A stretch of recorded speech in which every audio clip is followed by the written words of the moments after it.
Amen? Can it really be any simpler than this? God tells us that if we desire our lives to go well and enjoy a long life, we simply have to honor our parents. Isn't that what God says? That's where it needs to start, in the home, where we are, how we relate to our parents, because that relates to God, doesn't it? Now let's look a little deeper into this passage. First of all, children. Who are these children? Who are the children that the passage applies to? Now, of course, let's envision this letter being read to that church somewhere in Asia 2,000 years ago. The whole family was there, like we are now. And there are children there with their parents, whole families coming together. So, of course, the passage applies to children who are still living at home with their parents, because the instruction is for that relationship, children and parents. Okay, so those children still at home with their parents, this applies to them. But what about children who are no longer living with their parents? Well, the instruction is about the relationship between children and parents. So does it really matter if they're not living together anymore? They still have this relationship, don't they? So I believe it also applies. Even though you're not living with your parents anymore, you are still have to follow the instruction here from God. And so, as long as a child has a relationship with his or her parents, this instruction by God to children should apply whether they are at home or not. Now, for those children who are already grown, here's something to think about. If they honored their parents while they were young, living with them, or even in college, but they have been honoring and obeying God, wouldn't they continue to honor and obey their parents? Right? So it still relates. Now, those grown children, most of us, grown children who did not honor their parents when they were young, shouldn't they honor them now? It still applies, doesn't it? And so I believe this is what it's saying. Anyone who still has a relationship with their parents must follow God's instructions in Ephesians if they desire to have a long, enjoyable life.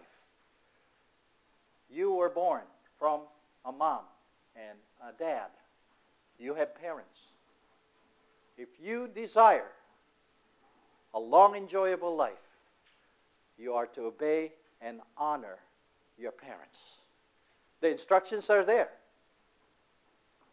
God's instructions for all children to their parents. First of all, children are to obey parents in the Lord. Now, what does this mean? So we're all children. We all have parents. Again, whenever we look at Scriptures, never pull passages out of it. Always look at it in context. Remember what the beginning of this letter to the Ephesians stated. Ephesians chapters 1 to 3, as I stated earlier, describes who Christians are to God. They are adopted children of God. Now look at Ephesians 4, verse 1.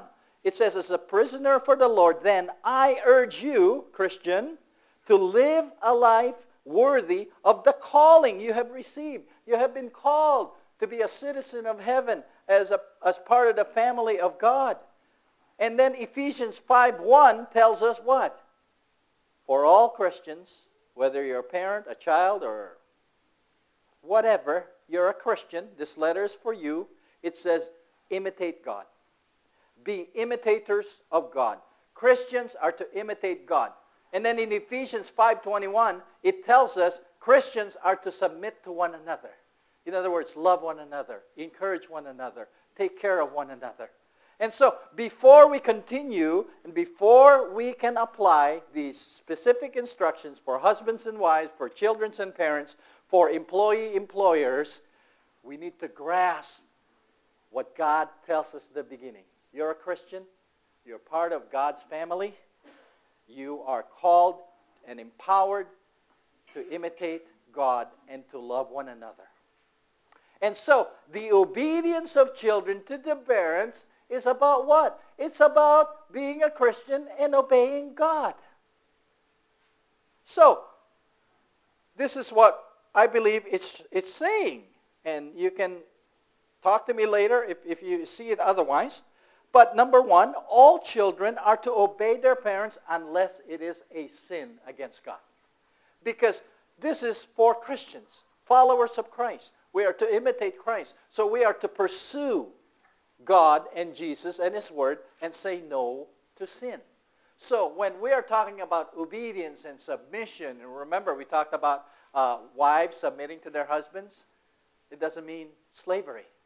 It means obedience to Christ. It means that we are to make sure that we're working towards holiness as husbands and wives.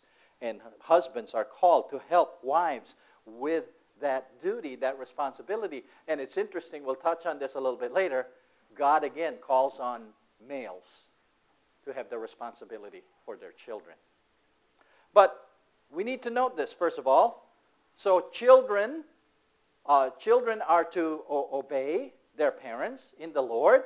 And so it is all children are to obey their parents unless it is a sin to God. And secondly, children are instructed by God to what? To honor their parents. Now, what does honoring mean? Honoring your parents. The definition of honor in the dictionary states to highly respect and to give dignity to a position.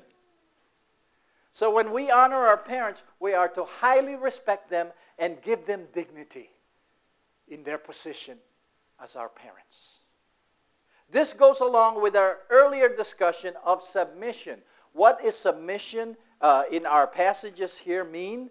Submission in these passages is about what? Harmony and order. Submission is about harmony and order. That's why God gives these things to us, the specific instructions. And if we look at the original Greek word for honor in this passage,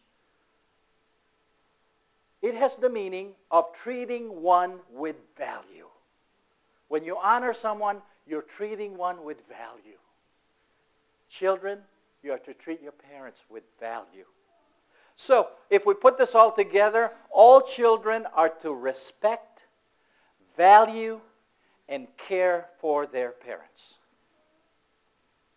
All children, all of us, we are to respect, value, and care for our parents.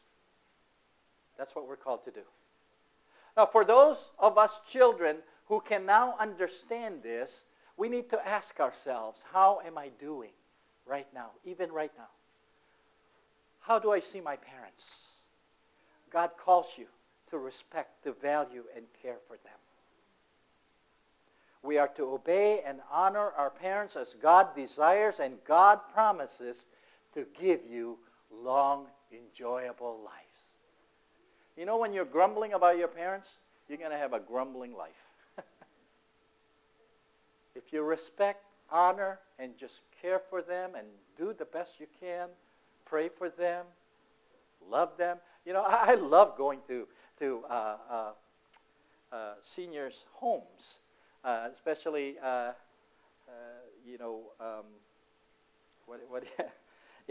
would do a worship service with some elderly people. You know, all I got to do is just sing a song and just tell them, thank you for being here. You can see just the light in their eyes. They need to be loved, cared for. And we need to do that as children. Now, for children who are still growing, from baby to adolescence, wherever that might be, teenager or tweens or college years, but children who are still growing, you know what?